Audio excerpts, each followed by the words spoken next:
Good morning and welcome back to my channel Mohua's live blog.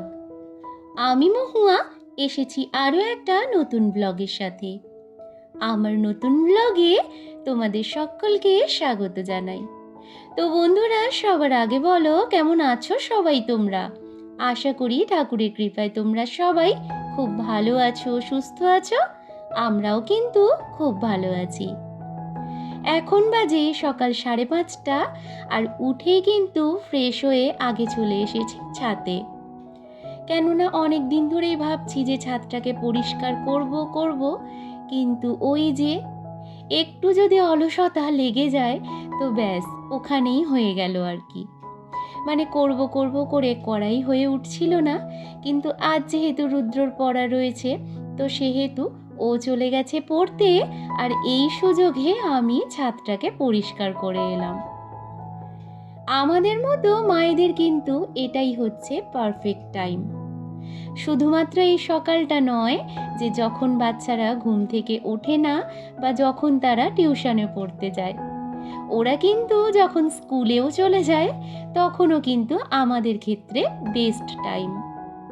যদি আমরা অবশ্য ঘরে থাকি তো ওটা আমাদের ক্ষেত্রে খুবই ভালো সময়।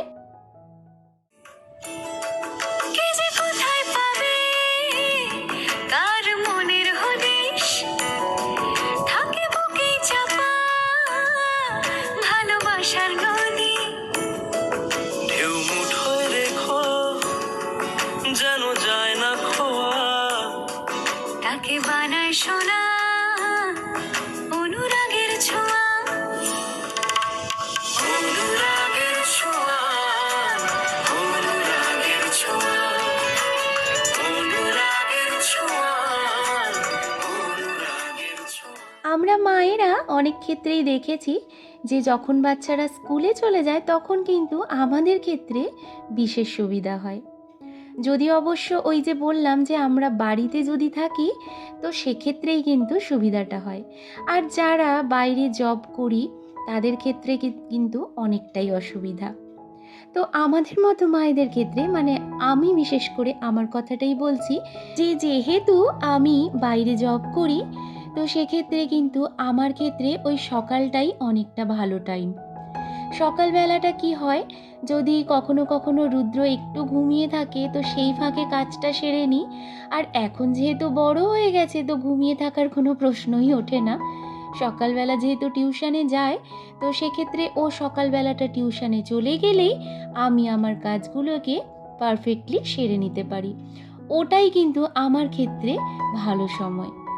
তো বন্ধুরা, আজকে একটুখানি দেখো, এই বিছানার চাদরটা এই ঘরের ছোট ঘরটার তুলে নিয়েছি, আর সোফার কভারটাও কিন্তু তুলে নিয়েছি। ওগুলো একটু কাচাকুচি করব, কিন্তু তার আগে তোমাদের সঙ্গে আজকে শেয়ার করব ডায়েটের জন্য একটা ওটসের খিচুড়ির রেসিপি। আমি দেখো এখানে 4 থেকে 5 চামচ মতো ওটস নিয়েছি, আর সেটাকে শুকনো খোলার মধ্যে লাল করে একটু ভেজে নিয়েছি। ভাজার পরে দেখো এখানে কিছুটা সবজি রয়েছে, বিনস, আলু, আর ওদিকে পেঁয়াজ আর টমেটো। তো তোমরা চাইলে এর মধ্যে আরও কিছু পরিমাণ সবজি অ্যাড করতে পারো। আমি আলুটা সাধারণত দিই না, কিন্তু আজকে দিতে হয়েছে যেহেতু রুদ্র খাবে বলেছে। তো দেখো এখানে কড়াইয়ের মধ্যে আলু আর বিনসটাকে ভেজে নিয়েছি, আর তার আগে কিন্তু শুকনো খোলার মধ্যে মুগের ডালটাকে অলরেডি ভেজে নিয়েছিলাম। আর তার সঙ্গে আরও 2 রকমের ডাল দেওয়া রয়েছে, মুসুর ডাল আর ছোলার ডাল। তো তোমরা এর মধ্যে অনেক রকমের ডালই দিতে পারো। আর এদিকে দেখো আমার সবটা সেদ্ধ হয়ে গেছে, আর পেঁয়াজ আর টমেটোটাকে আমি কড়াইয়ের মধ্যে 1 ফোঁটা তেল দিয়ে ওটাকে ভেজে নিলাম, আর তার মধ্যে ওটসটাকে দিয়ে একটুখানি নাড়াচাড়া করে নিচ্ছি। আমার কিন্তু এরকম কনসিস্টেন্সিটাই পছন্দ, তো সেই কারণে এরকম রাখলাম। এটা কিন্তু বেশি ফোটালে একটু আঠালো টাইপের হয়ে যায়, তো আমি সেই কারণে আর বেশি ফোটালাম না। খিচুড়িটা করে নিয়ে সোজা চলে এসেছি এখন ছাদে। আর দেখো এখন জামা কাপড়গুলো আমি মেলে নেব, আর এই জামা কাপড় মেলতে মেলতে তোমাদের সঙ্গে কিছু কথা বলবো। আজকের ভিডিওর কোথাও কোনো অংশ যদি তোমাদের একটুও ভালো লেগে থাকে তো প্লিজ একটা লাইক করো, একটা কমেন্ট করে যেও। আর আমার ভিডিও বিশেষ করে আমাকে যদি তোমাদের ভালো লেগে থাকে তো আমার পাশে থাকতে পারো।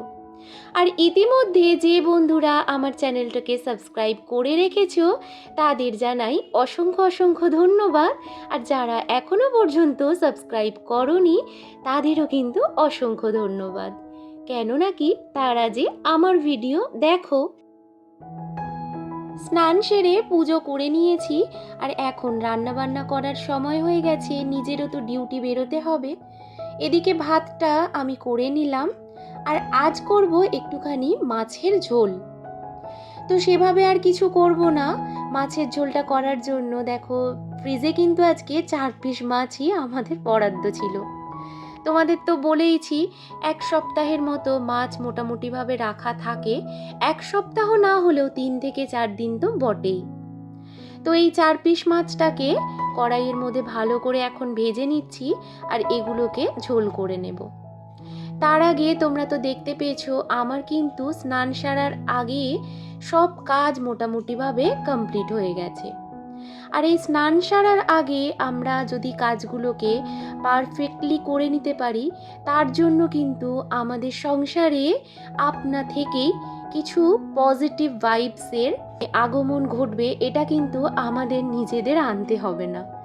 তো কিছু নেগেটিভ ভাইবস এই ক্লিন যদি না করি, বিশেষ করে যদি ঘরদোর না পরিষ্কার পরিচ্ছন্ন রাখি, কিছু নেগেটিভ ভাইবসের এমনিতেই আগমন ঘটে।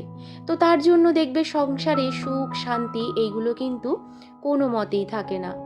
তো আমরা সেগুলো অনেকেই জানি না। তো সেই কারণে যদি ভালোভাবে পরিষ্কার পরিচ্ছন্ন রাখা যায় সংসারটাকে, তো এমনিতেই পজিটিভ ভাইবস এসে যাবে। তো এদিকে দেখো কথা বলতে বলতে আমার সব কাজই কমপ্লিট, আর রুদ্র এখন চলে যাচ্ছে স্কুলে। তোমাদের বলেছিলাম না যে ওই সকালটা আর স্কুলে চলে যাবার টাইমটা মোটামুটিভাবে আমাদের নারীদের ক্ষেত্রে, আমাদের মতো মায়েদের ক্ষেত্রে কিন্তু এটাই পারফেক্ট টাইম যখন কাজগুলো খুব পারফেক্টলি আমরা সেরে নিতে পারি। তো ও চলে যাবার পরেই কিন্তু গ্যাসটা মোছার বাকি ছিল, সেটা এখন মুছে নিলাম।